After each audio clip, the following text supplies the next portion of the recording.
നമസ്കാരം, എബിൻ സുരേന്ദ്രനാണ്. ഒരു പ്രത്യേക കാര്യം നിങ്ങളോട് പറയാൻ വേണ്ടിയിട്ടാണ് ഞാൻ ഈ ഒരു റീലുമായിട്ട് വന്നിരിക്കുന്നത്. ഞാൻ ഒത്തിരി പരസ്യങ്ങൾ ചെയ്ത് നിങ്ങൾ എൻ്റെ പേജിലൂടെ കണ്ടിട്ടുണ്ട്. അതുപോലെ തന്നെ ഒരുപാട് റീലുകൾ ചെയ്ത് കണ്ടിട്ടുണ്ട്, ഷോർട്ട് വീഡിയോസ് ചെയ്ത് കണ്ടിട്ടുണ്ട്. ഞാനൊരു അവതാരകനാണെന്നുള്ള കാര്യം എൻ്റെ സുഹൃത്തുക്കളിൽ കുറച്ച് പേർക്കെങ്കിലും അറിയാമായിരിക്കും. കാരണം ഞാൻ എൻ്റെ അവതാരക ജീവിതം ആരംഭിക്കുന്നത് ദൂരദർശനിലൂടെയാണ്. ദൂരദർശൻ, ജയ് ഹിന്ദ്, ജീവൻ TV, മംഗളം എന്ന് ഇത്രയും ചാനലുകളിൽ വർക്ക് ചെയ്തിട്ടുള്ള ഒരാളാണ്. ഏകദേശം 200ഓളം എപ്പിസോഡുകൾ എല്ലാ ചാനലുമായിട്ട് ഞാൻ ചെയ്തിട്ടുണ്ട്. അതുപോലെ തന്നെ ബമ്പർ ചിരി എന്ന് പറയുന്ന പ്രോഗ്രാം, ഹിറ്റായിട്ടുള്ള മഴവിൽ മനോരമയിലെ പ്രോഗ്രാമിൽ പങ്കെടുക്കുകയും ചെയ്തു.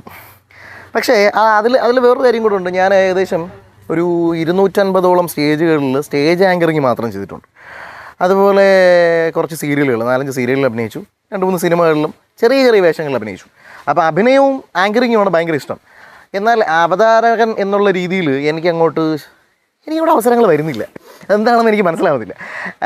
ഒരുപക്ഷെ എനിക്ക് കഴിവില്ലാത്തത് കൊണ്ടാണ് എന്ന് ആരെങ്കിലും പറയുമെങ്കിലും അങ്ങനെ ഞാനത് സമ്മതിച്ചു തരില്ല. കാരണം അത്യാവശ്യം ആങ്കർ ചെയ്യാൻ പറ്റുന്ന ഒരുത്തനാണ് ഞാൻ. ഇത് സത്യം പറഞ്ഞാൽ എൻ്റെ ഒരു പരസ്യം കൂടെയാണ്. കാര്യമെന്ന് വെച്ച് കഴിഞ്ഞാൽ പലരും അവരവരുടെ കഴിവുകളിൽ നിന്നതാണ്, അല്ലെങ്കിൽ ഇപ്പോൾ ഉത്സവ സീസണാണ് വരുന്നത്, മെഗാ ഷോ ചെയ്യും, ഇത്രയും ഫിഗർ ഷോ ഉണ്ട് എന്നൊക്കെ പറഞ്ഞിട്ട്, അല്ലെങ്കിൽ പാട്ട് പാടുന്നുണ്ട് എന്നൊക്കെ പറഞ്ഞിട്ട് ആൾക്കാർ പരസ്യം സ്വന്തം പേജുകളിലൂടെ തന്നെ ചെയ്യാറുണ്ട്. ഞാനിതുവരെ അങ്ങനെ ഒരു സെൽഫ് പ്രൊമോഷനിലേക്ക് എത്തിയിട്ടില്ല, ചെയ്തിട്ടില്ല. അപ്പോൾ എന്തായാലും ഞാൻ വിചാരിക്കുകയാണ്, ഇനി ഓണ സീസണാണ് വരുന്നത്, അത് കഴിഞ്ഞാൽ ഉത്സവ സീസണായി. അപ്പോൾ ഈ രൂപം വെച്ചുകൊണ്ട് ആങ്കർ ചെയ്യാൻ ഞാൻ സന്നദ്ധനാണ്.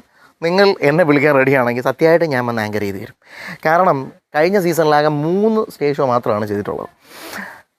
എന്നിലെ അവതാരകൻ്റെ രോദനമാണ് ഞാൻ പറഞ്ഞു തീർത്തത്. എന്നെപ്പോലുള്ള കലാകാരന്മാരെ നിങ്ങൾ സപ്പോർട്ട് ചെയ്തില്ലെങ്കിൽ മറ്റാരും സപ്പോർട്ട് ചെയ്യും, അല്ലേ? അങ്ങനെയല്ലേ? അപ്പോൾ എന്തായാലും ഓർത്തേക്കണം, എൻ്റെ നമ്പർ ഞാൻ അടിയിൽ കുറിച്ച് വെച്ചേക്കാം. അവതരിപ്പിക്കാൻ അവതാരകനായിട്ട് എന്നെ വിളിക്കുന്നെങ്കിൽ ധൈര്യമായിട്ട് വിളിച്ചോളൂ, ഞാൻ വന്നിരിക്കും. അപ്പോൾ നമുക്ക് പൊളിക്കാം. This is by Ebin Surendran.